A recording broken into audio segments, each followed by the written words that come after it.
Assalamualaikum warahmatullahi wabarakatuh. Sebelumnya perkenalkan, nama saya Abid Suja dengan NIM 19102047 dari Lokal 5B Tadris Biologi. Dan pada mata kuliah Biologi Konservasi ini, untuk dosen pengampunya yaitu Bapak Hendra Ladiriman SSI MPD. Baiklah, pada kali ini materi yang saya bahas yang pertama konsep spesies dan yang kedua inventory spesies. Untuk yang pertama, konsep spesies. Munculnya keanekaragaman konsep spesies ini dilatar belakangi oleh dua alasan mendasar. Yang pertama, adanya perbedaan pemahaman tentang spesiasi yang merupakan proses munculnya suatu spesies baru, karena spesiasi bukan hanya menarik perhatian para ahli evolusi, tetapi juga telah memikat perhatian dari berbagai disiplin bidang biologi lainnya seperti morfologi, genetika, fisiologi, paleontologi, biologi reproduksi, dan biologi tingkah laku.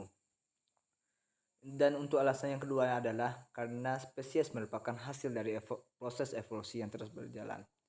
Artinya bahwa konsep spesies yang dibuat berdasarkan proses spesiasi yang masih sebagian berjalan akan berbeda dengan konsep spesies yang dibuat ketika spesies itu benar-benar sudah sampai pada akhirnya.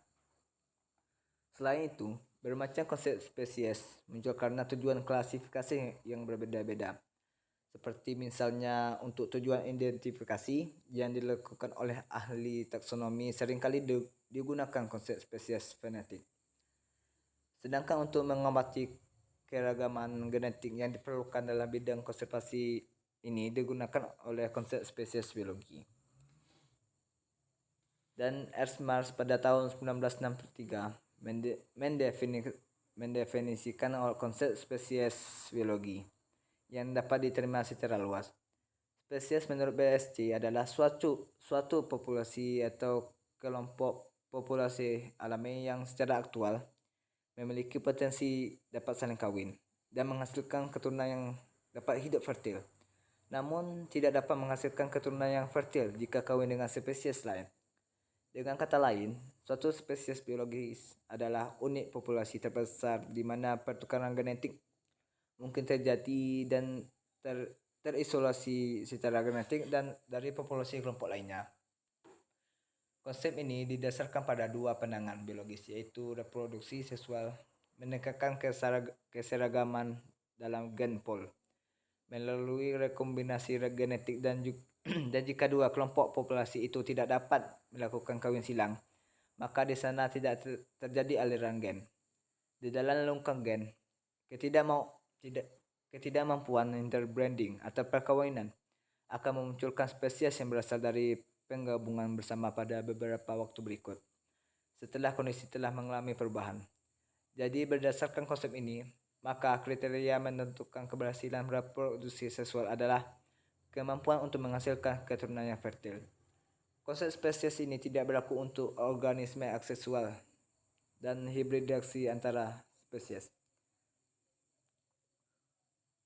Untuk Campbell, pada tahun 2003 mengemukakan ada beberapa konsep spesies, antara lain konsep spesies biologi mendefinisikan suatu spesies sebagai suatu populasi atau kelompok populasi yang anggota-anggotanya memiliki kemampuan untuk saling mengawini satu sama lain di alam dan menghasilkan keturunan yang dapat hidup dan fertil jika kawin dengan spesies lain. Dan untuk anggota suatu spesies biologis dipersatukan oleh ciri kesesuaian ciri reproduksi, semua manusia termasuk ke dalam proses spesies biologis yang sama. Untuk macam-macam konsep spesies, yang pertama konsep spesies pengenalan, yang kedua konsep spesies kohesi, yang ketiga konsep spesies ekologis, yang keempat konsep spesies evolusioner. Dan untuk keduanya itu inventory spesies. Yang pertama, pengertian satwa liar memiliki peranan penting di dalam keseimbangan ekosistem hutan hujan tropis. Keanekaragaman jenis dan keanekaragaman fungsionalnya berkontribusi pada dinamika proses dari ekosistem ini.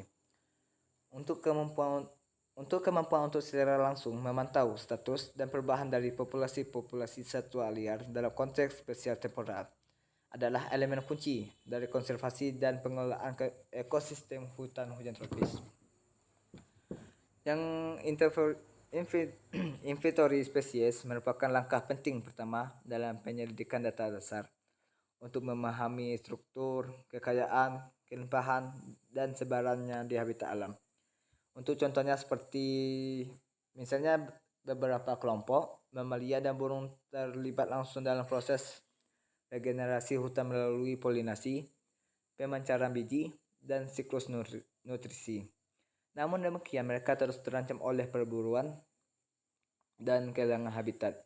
Semua faktor ancaman tersebut dapat menyebabkan kepunahan lokal dan pada akhirnya akan berdampak pada dinamika ekosistem hutan secara keseluruhan. Baiklah, hanya itu saja presentasi pada materi yang kelima ini. Jika terdapat kesalahan kata atau ada kata-kata yang belum dapat dimengerti, saya mohon maaf. Saya tutup dengan salam, wabillahi taufiq wal hidayah. Assalamualaikum warahmatullahi wabarakatuh.